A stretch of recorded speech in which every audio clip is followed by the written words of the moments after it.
जय श्री कृष्ण बधाने ने जय माताजी। तो आज આપણે બનાવીશું દિવાળી સ્પેશિયલ કેસરની ફ્લેવરવાળી મેંદામાંથી બનતી મીઠાઈ બનાવીશું। કારણ કે ફ્રેન્ડ્સ દિવાળી હોય છે એટલે મેંદાનો ઉપયોગ ઘણીવાર આપણે કરતા હોય છે તો જ મીઠાઈનો ટેસ્ટ સારો આવતો હોય છે। તો એમાંથી જ એક સરસ રેસીપી આપણે મેંદામાંથી બનતી મીઠાઈ તૈયાર કરીશું। જે રીતે બજારમાં આ રીતે મીઠાઈ મળતી હોય છે એવી જ તમે ઘરે આસાનીથી બનાવી શકો છો। પ્રોસેસમાં આપણે અહીંયા કોઈ ચાસણી નથી બનાવવાની, કોઈ મિલ્ક પાવડરનો ઉપયોગ નથી કરવાનો, કોઈ મલાઈનો ઉપયોગ નથી કરવાનો। 4 વસ્તુનો એવો માપ રાખીશું એક સરખો, જેથી કરી અને તમે રિઝલ્ટ મીઠાઈનું જોઈ શકો છો। તો આપણી સરસ મીઠાઈ તૈયાર થઈ ગઈ છે। હવે આપણે અહીંયા મીઠાઈ બનાવતી વખતે પહેલું જે આપણે એક કોઈ પણ વાસણનું માપ લઈ લેવાનું છે। તમારા ઘરમાં ચમચી હોય, મોટી ચમચી હોય અથવા વાટકી હોય, એક સરખો માપ 4 વસ્તુનો તમારે લેવાનો છે। આ જે આપણે મીઠાઈ બનાવીશું મેંદામાંથી, એની પ્રોસેસ સેમ આપણે બોમ્બે આઈસ હલવાની છે। આઈસ હલવો જો તમે બનાવતા હો તો સેમ આ જ રીતે કરવાનું હોય છે, પણ મેં એનું સ્વરૂપ નથી આપ્યું, મેં અહીંયા મીઠાઈનું સ્વરૂપ આપેલું છે। તો હવે મેં 1 ચમચી મેંદો ચાળી લીધો છે, એની સામે 1 ચમચી ઘી લીધું છે। હવે ઘી છે ઓગળેલું છે, થીજેલું નહીં લેવાનું, અને એ જ ચમચીના માપથી અત્યારે 1 ચમચી જેટલું દૂધ લીધું છે। દૂધ નોર્મલ તમે ફ્રીજમાં રાખતા હો એ જ દૂધ લેવાનું છે, કોઈ ગરમ કરીને એ નથી લેવાનું। હવે એના એ જ માપથી આપણે ખાંડ લઈ લઈશું, અને આ આપણે જે મીઠાઈ બનાવીશું એમાં કોઈ ચાસણી કરવાની જરૂર નથી। હા, તમને અહીંયા વધારે ગળ્યું પસંદ હોય તો તમે અહીંયા વધારે 1.5 ચમચી બી ઉમેરી શકો છો, પણ એનું માપનું બેલેન્સ બગડી જતું હોય છે। પણ આ પરફેક્ટ માપ સાથે આપણી આ મીઠાઈ તૈયાર થઈ જતી હોય છે। મેં આગળ કહ્યું એ રીતે જ પ્રોસેસ છે જે બોમ્બે આઈસ હલવાની। હવે આપણે અહીંયા જે આપણે ગેસ ઉપર નથી ચડાવ્યું એ પહેલાં આને પ્રોસેસ કરવાની છે। જુઓ, અંદર એકદમ ગઠ્ઠા છે, કારણ કે અહીંયા મેંદો છે, તો મેંદામાં જે મોટા મોટા આ રીતે ગઠ્ઠા જામી ગયા હોય એને પહેલાં આપણે તોડવાના છે। કારણ કે જો સીધું તમે ગેસ ઉપર કરશો ને તો તમારે વધારે વાર ગેસ બી બાળવો પડશે અને તમારો હાથ બી દુખી જશે। એટલે એની પહેલાં તમારે આ પ્રોસેસ જ્યારે નીચે બધું ઉમેરો ત્યારે કરી દેવાની, અને પછી ગેસ ઉપર ચડાવવાનું। તો હવે આપણું સરસ મિશ્રણ તૈયાર થઈ ગયું છે મીઠાઈનું, એકદમ લિક્વિડ ફોર્મમાં છે।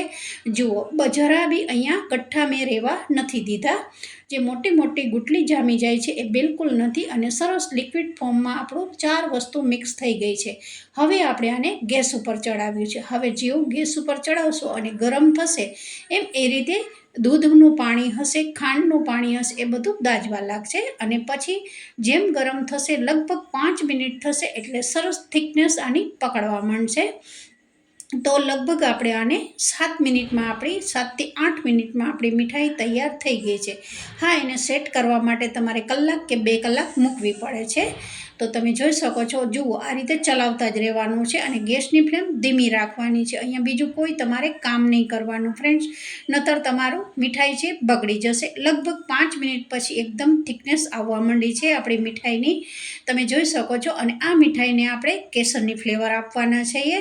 જો તમારા ઘરે કેસર ના હોય તો તમે એલાયચી બી નાખી શકો છો, અને બીજી વસ્તુ કે જે વેનીલા એસેન્સ આવે છે એનો બી ઉપયોગ કરો છો, પણ આપણે ફ્લેવર જ કેસરની આપીને આ મીઠાઈને બનાવી છે મેંદામાંથી। અને જેમ તમે આઈસ હલવો જો તમે ક્યારેય બનાવ્યો હોય તો તમને ખબર હશે કે આ જ પ્રોસેસ કરવાની હોય છે, પણ આપણે એ રીતે નથી બનાવતા, આપણે એનું મીઠાઈનું સ્વરૂપ આપેલું છે। હવે 2 ચમચીમાં મેં લગભગ 10 થી 15 જેટલા મેં કેસરના તાંતણા પલાળી અને 1 કલાક માટે મૂકી દીધા હતા। તો તમે જોઈ શકો છો કલર એકદમ સરસ આવી ગયો છે, કોઈ અહીંયા ફૂડ કલર નાખવાની જરૂર નથી પડી। તો સરસ આપણે આ રીતે, અને તમે પેનમાં જોઈ શકો છો કે ઘી છૂટું પડી રહ્યું છે।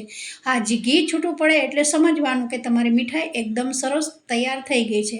મેંદો બિલકુલ કાચો નથી, જો કાચો હશે ને તો તમારું અહીંયા જે તે ઘી નાખેલું છે ને એ બિલકુલ છૂટું નહીં પડે। અને જુઓ, પેનમાં એકદમ મિશ્રણ છે એ ફરી રહ્યું છે।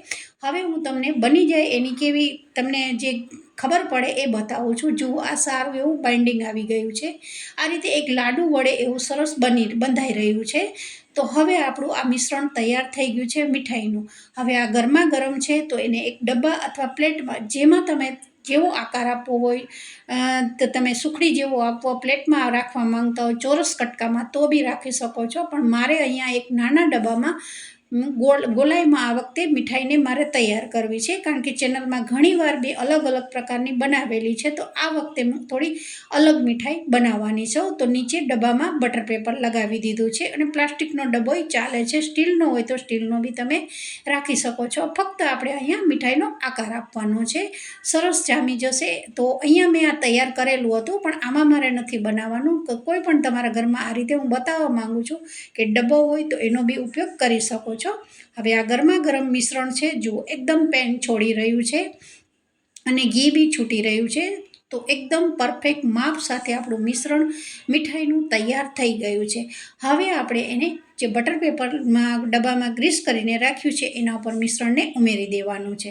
હવે ફટાફટ અહીંયા ઠંડુ થાય એ પહેલાં જ આપણે ચમચીથી સેટ કરવાનું છે. થોડું પ્રેસ કરી અને આ રીતે સેટ કરતું જવાનું. મેં સ્પેચ્યુલાથી બી જુઓ આ રીતે દબાવતી ગઈ હતી. તો ઠંડુ થાય એમ પછી સેટ નહીં થાય, કારણ કે મેંદો છે એ તરત જામવા માંડે છે. જે રીતે મીઠાઈ બજારમાં મળતી હોય છે એવી જ મીઠાઈ આસાનીથી તૈયાર થઈ જાય છે. હવે આપણે આને જુઓ, અને ચમચીથી હું અહીંયા ઉપર કરું છું તો ઉપર ઘી બી દેખાઈ રહ્યું છે, પણ બની જશે ને ત્યારે બિલકુલ તમને ઘી નહીં લાગે.